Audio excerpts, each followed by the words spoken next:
Hello అండి. ఈరోజు మన రెసిపీ వచ్చేసి మొగలాయ్ ఎగ్ కర్రీ అండి. రెగ్యులర్గా మనం ఇంట్లో చేసుకునే ఎగ్ కర్రీలా కాకుండా ఇలా డిఫరెంట్గా ఒకసారి ట్రై చేయండి, చాలా బాగుంటుంది. ఎలా చేసుకోవాలో ఇప్పుడు చూద్దాం. ముందుగా ఎగ్స్ని బాయిల్ చేసి పెట్టుకొని ఇలా చూపిస్తున్న విధంగా కట్ చేసి పెట్టుకోండి. ఇప్పుడు స్టవ్ ఆన్ చేసి కడాయిని పెట్టుకొని 1 టేబుల్ స్పూన్ ఆయిల్ వేసుకోండి.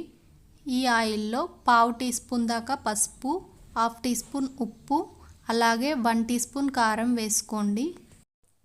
ఇప్పుడు ముందుగా ఉడికించి కట్ చేసి పెట్టుకున్న గుడ్లను వేసుకొని ఇవన్నీ బాగా కలిసిపోయేటట్టు కలుపుకోండి. ఫ్లేమ్ని లో టు మీడియంలో పెట్టి గుడ్లు కలర్ మారే వరకు కలుపుకుంటూ వేయించుకోండి. ఇలా వేయించుకోవడం వల్ల టేస్ట్ అనేది బాగుంటుంది. ఇలా వేగిన తర్వాత ఈ ఎగ్స్ అన్నీ తీసి పక్కన పెట్టేసుకోండి. ఇప్పుడు ఇదే కడాయిలో 3 మీడియం సైజుడ్ ఆనియన్స్ని ఇలా ముక్కలుగా కట్ చేసి వేసుకోండి. ఇప్పుడు ఫ్లేమ్ని లో టు మీడియంలో పెట్టి కలుపుతూ ఆనియన్స్ బాగా ఫ్రై అయ్యే వరకు వేయించుకోండి. ఉల్లిపాయ ముక్కలు ఇలా లైట్గా కలర్ వచ్చాక స్టవ్ ఆఫ్ చేసి కాసేపు చల్లారనివ్వండి. ఇవి చల్లారిన తర్వాత వీటిని మిక్సీ జార్లోకి వేసుకోండి.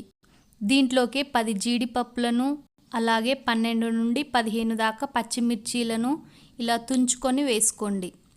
అలాగే హాఫ్ టీ స్పూన్ మిరియాలను వేసుకోండి. దీంట్లోనే కొద్దిగా కొత్తిమీర మరియు ఫ్లేవర్ కోసం కొంచెం పుదీనాను వేసుకోండి. దీంట్లోనే హాఫ్ గ్లాస్ వాటర్ని వేసుకొని మెత్తని పేస్ట్ లాగా గ్రైండ్ చేసి పెట్టుకోండి. ఇప్పుడు దీన్ని పక్కన పెట్టేసుకొని స్టవ్ ఆన్ చేసి మరొక ప్యాన్ పెట్టుకొని 3 లేదా 4 టేబుల్ స్పూన్ దాకా ఆయిల్ వేసుకొని ఆయిల్ కొద్దిగా కాగిన తర్వాత 4 లవంగాలు, 3 యాలకులు మరియు ఒక దాల్చిన చెక్కని ఇలా 4 ముక్కలుగా చేసుకొని వేసుకోండి. అలాగే ఒక బిర్యానీ ఆకును తుంచుకొని వేసుకోండి. ఇవి కొద్దిగా వేగిన తర్వాత 1 టేబుల్ స్పూన్ అల్లం వెల్లుల్లి పేస్ట్ని వేసుకోండి. ఇవి కొద్దిగా అటు ఇటు కలుపుకున్నాక హాఫ్ టీ స్పూన్ పసుపు వేసుకోండి. అలాగే 1 టేబుల్ స్పూన్ ఉప్పు వేసుకోండి.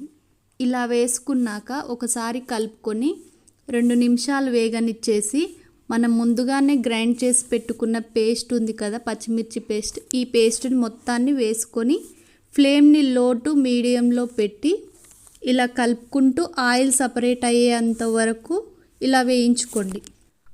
ఫస్ట్ మనం పేస్ట్ని వేసుకున్నప్పుడు ఆయిల్ పేస్ట్లో కలిసిపోతుంది. ఇలా వేయించుకున్న కొద్దీ ఆయిల్ అనేది సపరేట్ అవుతుంది. అలా సపరేట్ అయ్యేంత వరకు వేయించండి. ఇలా వేగిన తర్వాత 1 టీ స్పూన్ ధనియాల పొడి, హాఫ్ టీ స్పూన్ జీలకర్ర పొడి వేసుకోండి. ఇప్పుడు ఈ పొడులన్నీ బాగా కలిసిపోయిన తర్వాత 1 కప్ దాకా పెరుగు వేసుకొని కలుపుకోండి. ఈ పెరుగు వేసాక ఫ్లేమ్ని సిమ్లోనే ఉంచి కలపండి. ఎందుకంటే పెరుగు విరిగిపోకుండా మంచిగా కలిసిపోతుంది. పెరుగు పూర్తిగా కలిసిపోయి మళ్ళీ ఆయిల్ సపరేట్ అయ్యేంత వరకు ఇలాగే లో ఫ్లేమ్లో ఉంచి కలుపుతూ వేయించండి. ఈ విధంగా ఆయిల్ సపరేట్ అయ్యేలా వేగిన తర్వాత ఇప్పుడు దీంట్లో హాఫ్ గ్లాస్ వాటర్ని వేసుకోండి. మరీ ఎక్కువగా వేసుకోకండి, వాటర్ని కొంచెం తక్కువగానే వేసుకోండి. ఇప్పుడు ఒకసారి టేస్ట్ని చెక్ చేసుకొని సాల్ట్ ఏమైనా అవసరం అనిపిస్తే వేసుకొని అన్నీ కరెక్ట్గా సరిపోయినట్లు అనిపిస్తే ఇలా కలుపుకొని ఒకసారి మూత పెట్టి లో ఫ్లేమ్లో పెట్టి 2 నిమిషాలు ఉడకనివ్వండి. ఇప్పుడు 2 నిమిషాల తర్వాత ఇలా కొద్దిగా చిక్కబడుతుంది. ఇలా ఉడికిన తర్వాత మనం ముందుగా వేయించుకున్న గుడ్లను ఇలా ఒక్కొక్కటిగా వేసుకోండి. దీంట్లోనే 1 టీ స్పూన్ కసూరి మేతిని పెనం పైన వేసి కొద్దిగా వేడి చేసి నలిపితే ఇలా పొడి పొడిగా అవుతుంది. ఈ కసూరి మేతి పొడిని వేసుకోండి. ఇవన్నీ వేసుకొని ఒకసారి కలిపేసి 2 నిమిషాలు ఉడికించేశాక స్టవ్ ఆఫ్ చేసుకుంటే సరిపోతుంది. దీన్ని మనం రైస్లోకి కానీ, చపాతీ, రోటీ, పుల్కా లాంటి వాటికి సైడ్ డిష్గా కూడా తీసుకోవచ్చండి, చాలా బాగుంటుంది. నా ఛానల్ని కొత్తగా చూస్తున్న వాళ్ళైతే తప్పకుండా సబ్స్క్రైబ్ చేసుకోండి. అలాగే పక్కనే ఉన్న బెల్ ఐకాన్ని ప్రెస్ చేయండి. నచ్చితే లైక్ చేయండి, షేర్ చేయండి. Thank you.